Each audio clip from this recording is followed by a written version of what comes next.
Hello दोस्तों, आप सभी कैसे हो। आप सभी का मेरे यूट्यूब चैनल एसपी में स्वागत है। दोस्तों, आज के इस वीडियो में हम बात करेंगे national aluminium company limited share के बारे में, यानी कि जिसे हम नाल्को के नाम से जाने जाते हैं। चलिए शुरू करते हैं, ज़्यादा वक्त ज़ाया ना करते हुए। सबसे पहले आपको बताना चाहूँगा कि ये जो नाल्को जो कंपनी है, नेशनल एल्यूमिनियम कंपनी लिमिटेड, तो 1981 में स्टेबलाइज हुई थी।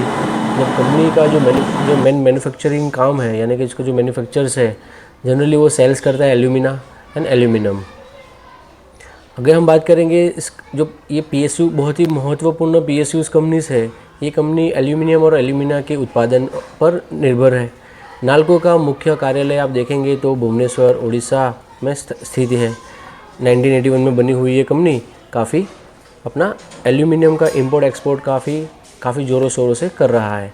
एक एल्यूमिनियम, आपको मालूम है कि एल्यूमिनियम आपको हर जगह पे आपको आपका रोजिंदा लाइफस्टाइल में आपको यूज़ कर रहे हैं आप उसका।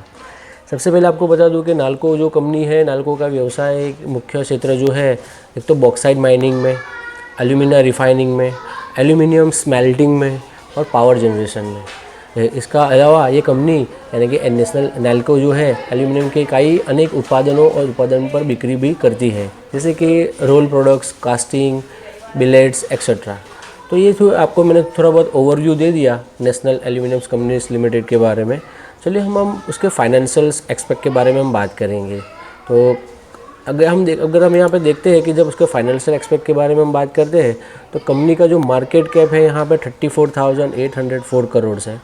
स्टॉक पी जो है 19.8 है, जो करंट प्राइस उसकी 190 से भी चल रही है। अभी आप देखेंगे कंपनी हर बार जो है तकरीबन 2.5% जितना डिविडेंड पे आउट भी कर रहा है। कंपनी की अगर हम ROE और ROC के बारे में बात करेंगे तो तकरीबन 12% जितना तो हमको ROE रिटर्न ऑन इक्विटी हमको दे रहा है। आगे हम चार्ट एनालिसिस भी करने वाले हैं। काफ़ी इंटरेस्टिंग चार्ट पैटर्न बन रहा है यहाँ पे आप देखेंगे। तो कंपनी के सबसे पहले हम बात करेंगे कि प्रोस क्या है। तो company almost debt free company है। कंपनी मेंटेन किया हुआ इसका हेल्दी डिविडेंड पे आउट 50.6% है। हाँ, कंपनी के कुछ कौन से ओवर ऑब्वियसली, जैसे कि PSUs कंपनी है तो PSUs कंपनीज में आपको कौन सो देखने को मिलेंगे ही, क्योंकि अगर हम कंपनी के कुछ उसके पीयर्स कंपनी के बारे में बात करें तो काफ़ी सारे उसके कॉम्पिटिटर्स हैं, देख सकते हैं आप स्क्रीन पे। कंपनी के क्वार्टर रिजल्ट्स के बारे में हम बात करें तो मार्च महीने का जो उसका जो रिजल्ट जब था, तब उसका जो सेल्स ग्रोथ था आप देख सकते हैं, सेल्स ग्रोथ काफ़ी इंक्रीज़ हुआ था प्रीवियस क्वार्टर के मुताबिक।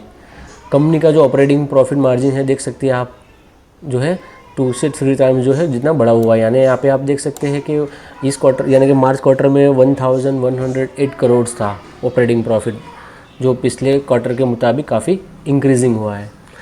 अगर आगे हम बात करेंगे प्रॉफिट बिफोर टैक्स के बारे में, तो प्रॉफिट बिफोर टैक्स तो ऑलमोस्ट डबल है, बेहतरीन है। अगर हम कंपनी के EPS के बारे में बात करेंगे तो 5.53, जितना EPS ज़्यादा उतना कंपनी बेहतर माना जाता है। आगे हम बात करें उसके कंपनी के जो profit growth, compounding profit growth के बारे में, तो कंपनी देखेंगे आपको 3 साल में आपको 11% जितना रिटर्न ऑन इक्विटी दे रहा है यहाँ पे कंपाउंडिंग के फॉर्म में। और यहाँ पे आप ROE देखेंगे तो यहाँ पे आप देख रहे हैं तकरीबन 15% जितना तो आपको ROE रिटर्न ऑन इक्विटी मिल ही रहा है। कंपनी के कैश फ्लोज देख सकते हैं आप, ऑपरेटिंग डिफरेंट एक्टिविटीज़ में आप देख सकेंगे वो भी इंक्रीजिंग है। कंपनी के रेशियोज़ देख सकते हैं आप, ऑलमोस्ट डेट फ्री कंपनी है। कंपनी के शेयर होल्डिंग पैटर्न्स आप देखेंगे तो शेयर होल्डिंग पैटर्न्स में भी प्रोमोटर्स की होल्डिंग काफ़ी 50% से ज़्यादा है। 50% से ज़्यादा अगर प्रोमोटर्स की होल्डिंग होती है तो बेहतरीन मानी जाती है। आगे हम बात करेंगे FIIs और DIIs की होल्डिंग पैटर्न के बारे में। तो देख सकते हैं आप FIIs और DIIs ने काफ़ी अपनी पोजीशन को बनाई हुई है। जून क्वार्टर्स में आप देख सकते हैं कि यहाँ पर उन्होंने FII DIIs ने अपनी इंक्रीजिंग किया हुआ है अपनी होल्डिंग्स को। तो ये था कुछ फाइनेंशियल एक्सपेक्ट जो आपके सामने मैंने रिप्रेजेंट किया। चलिए हम चार्ट एनालिसिस करेंगे। काफ़ी इंटरेस्टिंग चार्ट एनालिसिस है नेशनल एल्यूमिनियम का। तो ट्रेडर्स देख सकते हैं आप, मैंने यहाँ पर नेशनल एल्यूमिनियम कंपनी का चार्ट आपके सामने लगाया हुआ है। यहाँ वीकली टाइम फ्रेम में मैंने आपके सामने चार्ट रिप्रेजेंट किया हुआ है। वीकली टाइम फ्रेम में आप देखेंगे कि जब 22 जुलाई 2024 को प्राइस ने 170 से एक बाउंस बैक लिया था, यानी एक डिमांड जोन से उसने एक अपसाइड की ओर बढ़ना शुरू किया था। उसके बाद आप देखेंगे कि ये हर टाइम फ्रेम जो है, यानी हर कैंडल जो है वीकली टाइम फ्रेम की है। तो आप देख सकते हैं कि जो प्रीवियस कैंडल का जो लो था, प्रीवियस वीकली कैंडल का लो था 183, उसके ऊपर प्राइस जो है ट्रेड कर रहा है, यानी बाइंग अभी भी उसमें जारी है। अगर हम यहाँ पे देखेंगे तो कि कंपनी यहाँ पे अभी फ़िलहाल जो है उसको एक 194 का एक रेजिस्टेंस आपको देखने को मिलेगा वीकली टाइम फ्रेम में। जैसे ही प्राइस जो है वीकली टाइम फ्रेम में 195 के लेवल को अपसाइड को ब्रेकआउट देता है विथ वॉल्यूम के साथ, तो प्राइस आपको आने वाले समय में जो है 210 और उसके बाद आप देखेंगे यहाँ पे, तो जैसे मैं आपको एक फिबोनाची रिट्रेसमेंट का एक लेवल आपको सामने लगा के दिखाता हूँ मैं आपको, तो आपको बताना चाहूँगा कि यहाँ से देख सकते हैं आपके प्राइस पिछला जो हाई था उसने जहाँ से उसने गिरना शुरू किया था, तो वहाँ से उसने जहाँ पे अपना जो ये जीरो लेवल है 173, तो वहाँ पे प्राइस ने अपसाइड की ओर बाउंस बैक किया। अभी आने वाले समय में आपको 231 266 का टारगेट आपको मिल सकता है। जी हाँ ट्रेडर्स, वीकली टाइम फ्रेम में आप देखेंगे कि जैसे ही प्राइस जो है 210 के लेवल को अपसाइड की ओर ब्रेकआउट करता है, तो आपको 230 266 के लेवल पे आपको देखने को मिल सकते हैं, क्योंकि ये एल्यूमिनियम आने वाले समय में एल्यूमिनियम की काफ़ी ज़रूरत रहेगी। काफ़ी बेहतरीन शेयर है और एक तरह से हम मान सकते हैं कि ये मोनोपोलिस कंपनी है जिसका कोई कॉम्पिटिटर्स नहीं है।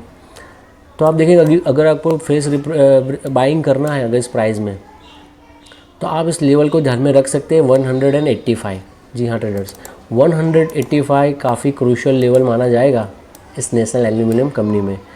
यहाँ के प्राइस यहाँ पे अगर रिट्रेस करती है तो आप यहाँ से बाइंग की सोच कर सकते हैं।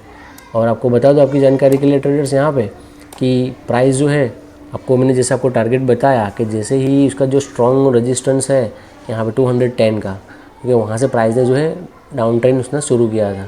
लेकिन आप देखेंगे यहाँ पे कि ये जो कैंडल थी 1 अप्रैल 2024 की, वहाँ से उसने जो है रैली बेस और रैली दिया था। उसके बाद प्राइस ने जो कंसोलिडेशन फेस किया था। अब ये कैंडल आप देखेंगे 3 जून वाली जो है बजट कैंडल, माफ़ी चाहता हूँ, इलेक्शन कैंडल है।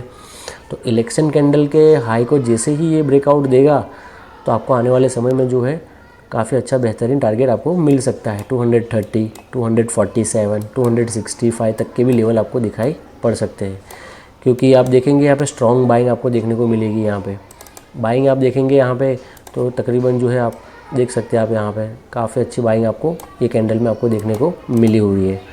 तो ये वीक्स देख सकते हैं आप नीचे की ओर जो 3 जून को बनी थी इलेक्शन के टाइम पे, तो वहाँ से प्राइस जो है वो कैंडल के पास ट्रेड कर रहा है। यानी अब बायर सेलर यहाँ पे ज़बरदस्त फाइट हो रही है, यानी कि बायर्स ऊपर ले जा रहे हैं या फिर बुल्स, यानी कि बुल्स ऊपर ले जा रहे हैं या फिर बैर जो है पटक के मारता है इसको। तो ये काफ़ी बेहतरीन आपको देखने को मिल सकता है इस सेल में। तो वापस आपको बता दूं आपकी जानकारी के लिए ट्रेडर्स के जो चले मैं आपको